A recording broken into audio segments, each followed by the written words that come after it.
प्यारे बच्चों, सुप्रभात। आज की हिंदी कक्षा में आपका बहुत बहुत स्वागत है, अभिनंदन है। बच्चों, आज की कक्षा में मैं आपको आपकी पाठ्य पुस्तक भाषा मंजरी का पाठ 7 शीर्षक दोहे पढ़ाने जा रही हूँ। बच्चों, आज के पाठ में हम जीवन मूल्यों से संबंधित अच्छी अच्छी बातें जानेंगे, जिनको सीखकर एवं मनन कर निश्चित रूप से हम अपने जीवन में सफल एवं सुखी बनेंगे। तो बच्चों, आज के पाठ में भक्तिकालीन 3 महान कवियों कबीरदास और वृंद एवं रहीम के दोहे संकलित हैं। इस पाठ में इन दोहों के माध्यम से इन्होंने हमें बड़ी ही अच्छी बातें उदाहरणों के माध्यम से हमें समझाया है। अगर इन बातों को अगर हम अपने जीवन में आत्मसात करेंगे तो निश्चित रूप से अपने जीवन में सफल होंगे एवं सुखी जीवन बिताएंगे, और साथ ही जीवन में आए हुए प्रत्येक चुनौतियों का बिल्कुल ही सहजता से सामना करेंगे एवं दूसरों के लिए अनुकरणीय बनेंगे। तो आइए बच्चों, अब हम इस पाठ में संकलित दोहों का अध्ययन करते हैं एवं इनको आत्मसात करने का प्रयास करते हैं। तो बच्चों, सर्वप्रथम हम कबीरदास जी के बारे में चंद बातें जान लेते हैं। बच्चों, कबीरदास जी का जन्म 1398 ईस्वी में काशी में हुआ था और इनकी मृत्यु 1518 ईस्वी में हुई।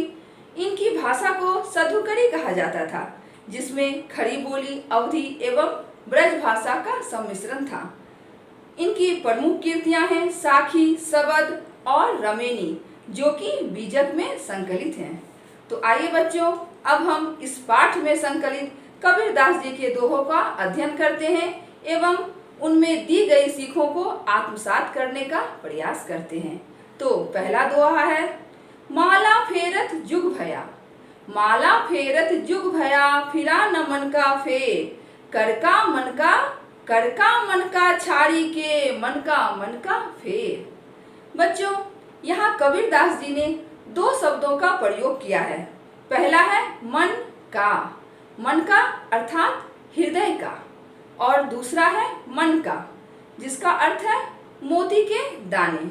तो पहला जो शब्द है मन का, वह प्रथम पंक्ति में उद्धृत हुई है और दूसरा शब्द मन का दूसरी पंक्ति में उद्धृत है। तो बच्चों, इन दोनों शब्दों के माध्यम से इन्होंने जीवन की बड़ी अच्छी बातें हमें बताई है। वस्तुतः इस दोहे के माध्यम से कबीरदास जी हमें बताना चाहते हैं कि हमें बाह्य आडंबरों को त्याग कर हृदय से ईश्वर का स्मरण करना चाहिए। यहाँ कबीरदास जी कह रहे हैं, माला फेरत जुग भया, यानी जो हम हाथ में मोती के माले को फेर कर ईश्वर का स्मरण करते हैं, चाहे हम कितने भी दिन कितने भी जुग उसे फेरते रहें, किंतु उससे हमारे मन का भ्रम, हमारे मन का संशय, हमारे मन की हलचल दूर नहीं होती है।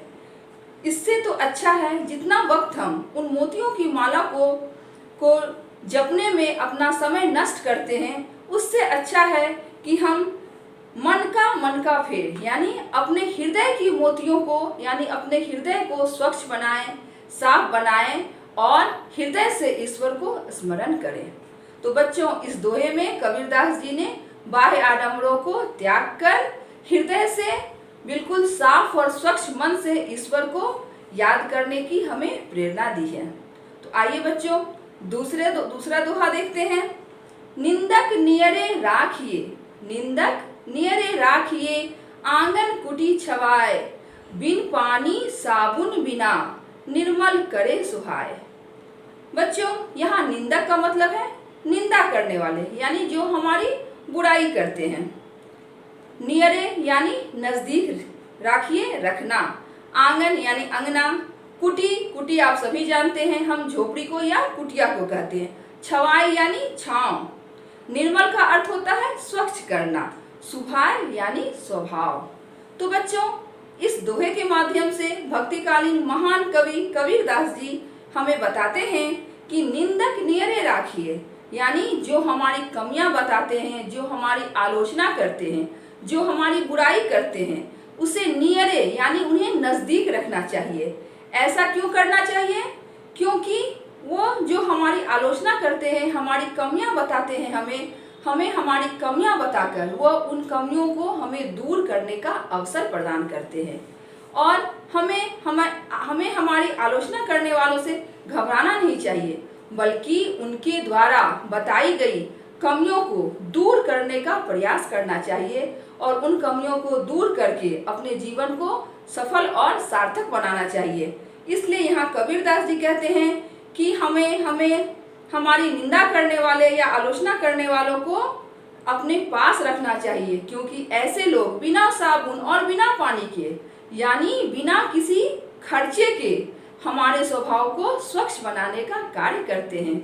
इसलिए हमें अपने आलोचना करने वालों का अपमान नहीं करना चाहिए, उनसे घबराना नहीं चाहिए, उन्हें अपने पास रखना चाहिए। अगला दोहा बच्चों, तिनका कबहू न नींदिए, तिनका कबहू न नींदिए, पांव तले जो होए, कबहू उड़ी आँखिन पड़े, कबहू उड़ी आँखिन पड़े, पीर घनेरी होए।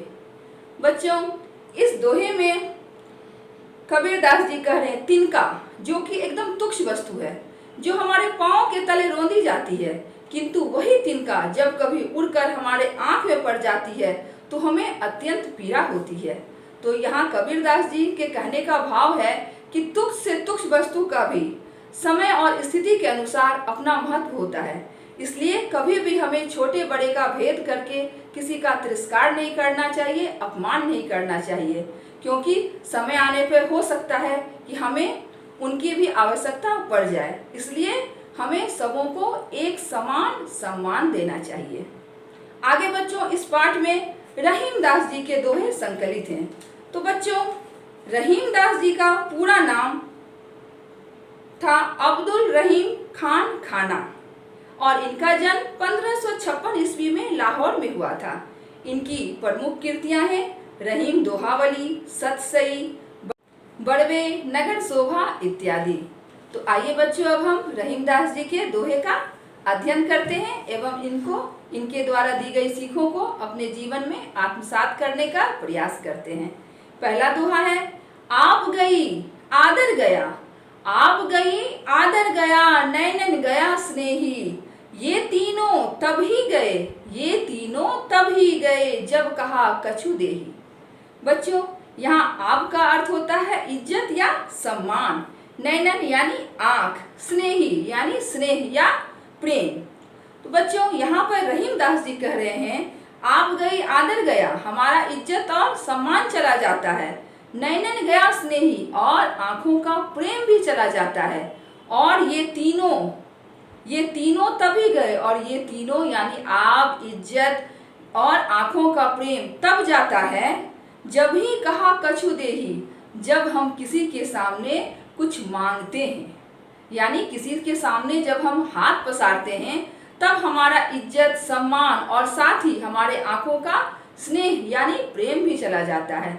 इसलिए यहाँ रहीम जी कह रहे हैं कि हमें आत्मनिर्भर बनना चाहिए, हम सभी को अपने पांवों पर खड़े होकर स्वावलंबी बनना चाहिए और अपने कर्म से और अपने आचरण से, अपने कर्म से ऐसा कार्य करना चाहिए कि जीविकोपार्जन के साधन हम खुद ब खुद जुटाएं, ना कि उसके लिए किसी के सामने हम हाथ फैलाएं।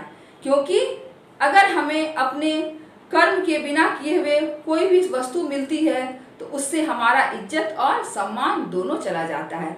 इसलिए प्रत्येक व्यक्ति को आत्मनिर्भर बनना चाहिए और स्वावलंबी बनकर जीना चाहिए। आइए अब अगला दोहा पढ़ते हैं। जो रहीम गति दीप की, जो रहीम गति दीप की, कुल कपूत गति सोए, कुल कपूत गति सोए, बारे उजियारे लगे, बारे उजियारे लगे, बढ़े अंधेरो होए।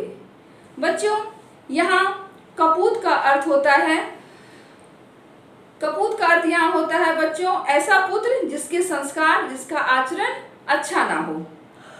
तो यहाँ बच्चों रहीमदास जी कह रहे हैं जो रहीम गति दीप की, यानी दीप का जैसा चरित्र होता है, कुल कपूत गति सोए, हमारे वंश में जन्मे हुए जो कपूत होते हैं, जो कुपुत्र होते हैं, उनका भी आचरण, उनका भी जो चरित्र होता है वह दीप के समान ही होता है। कैसे?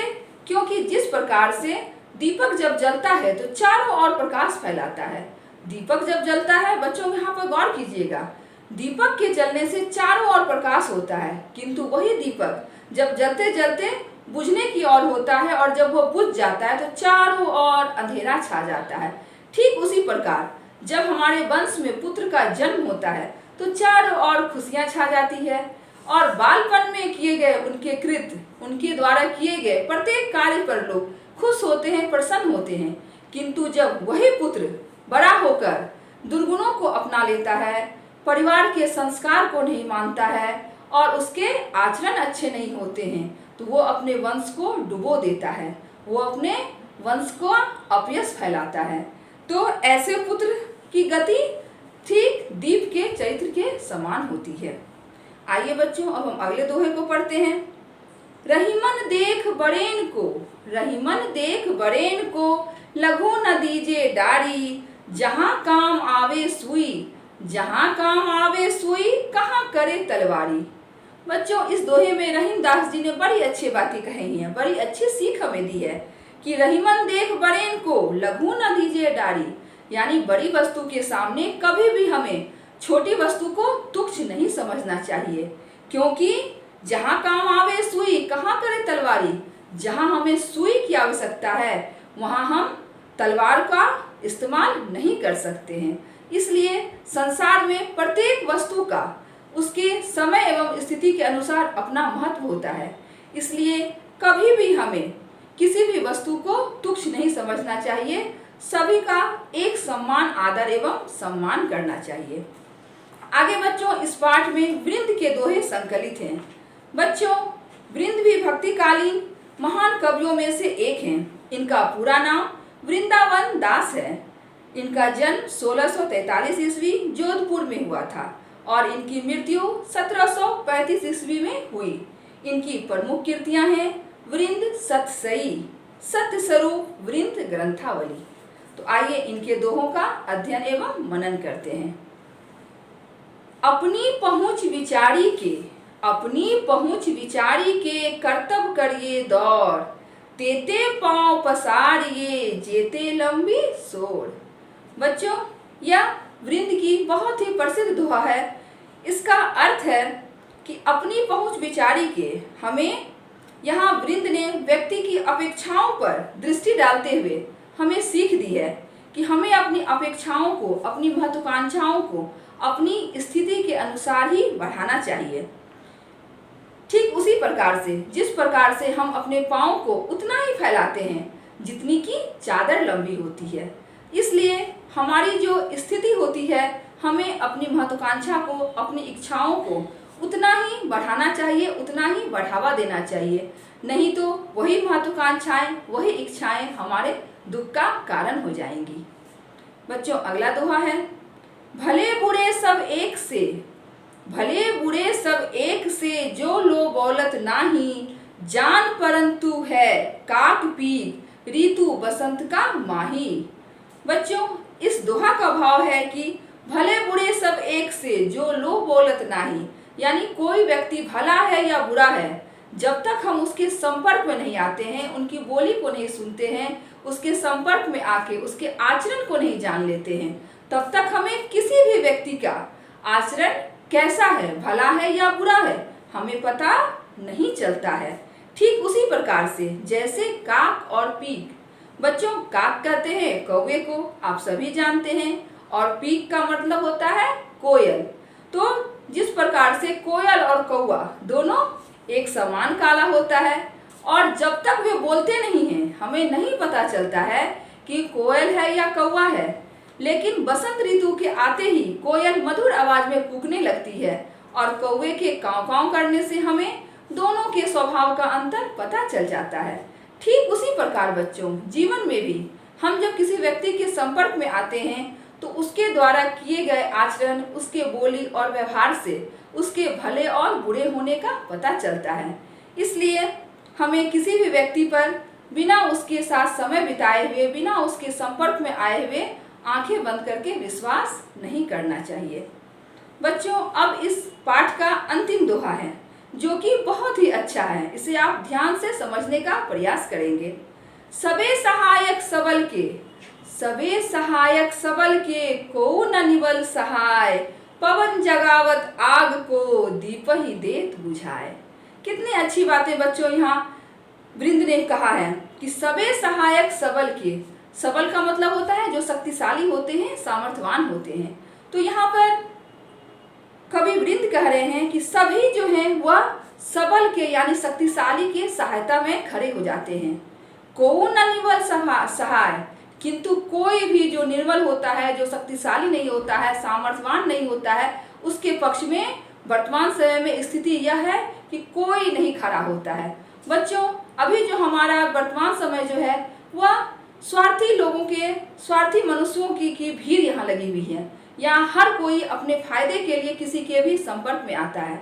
इसलिए जो शक्तिशाली होते हैं, जो सामर्थ्यवान होते हैं, वो तो सबका हित कर सकते हैं, सबको कुछ दे सकते हैं। इसलिए यहाँ पर कवि वृंद कह रहे हैं सभी सहायक सबल के, सब कोई जो होते हैं वे शक्तिशाली और सामर्थ्यवान के साथ में रहना चाहते हैं, किंतु जो निर्धन होते हैं, निबल होते हैं, जो असहाय होते हैं, उनका साथ देने के लिए कोई भी सामने नहीं आता है।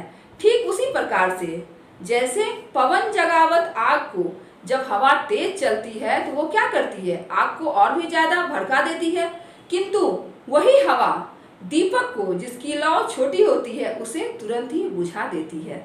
यानी जो निर्बल होते हैं लोग उसे और भी ज्यादा दबाते हैं, उसे उसकी सहायता करने वाला कोई नहीं आता है। इसलिए यहाँ पर कवि वृंद कह रहे हैं कि हमें शक्तिशाली बनना चाहिए, सामर्थ्यवान बनना चाहिए, क्षमतावान बनना चाहिए। अपने शील गुणों से अपने आप को इस संसार में, इस स्वार्थी संसार में सामर्थ्यवान के रूप में, शक्तिशाली के रूप में स्थापित करना चाहिए।